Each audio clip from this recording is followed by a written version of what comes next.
Мен Серік Бекешұлы, Іле-Қазақ Автономиялы облысы, Тарғабатай аймағы, Шәушек қаласы, Еміл ауылы, Қарай қыстағының тұрғынымын. 2009 жылы Қазақстанға қоныс аударғам, қазір Қазақстан азаматымын.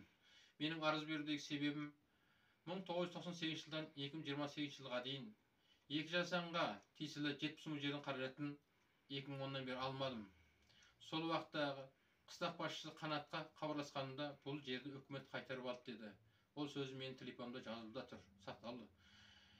Сол уақытта Қытай үкіметі заңды келісімшартпен 30 жылға берген жерін не үшін қайтарып алды? Сол себепті Қазақстан президенті Қасым-Жомарт Тоқаевқа, халықаралық кісі құқығын қорғау ұйымына, халықаралық жоғарғы сотқа 2010-нан 2022 жылға дейін сол жердің қаражатымен қоса 2028 жылға дейін уақыты толғанша пайдалану құқығын алып беруін сұраймын.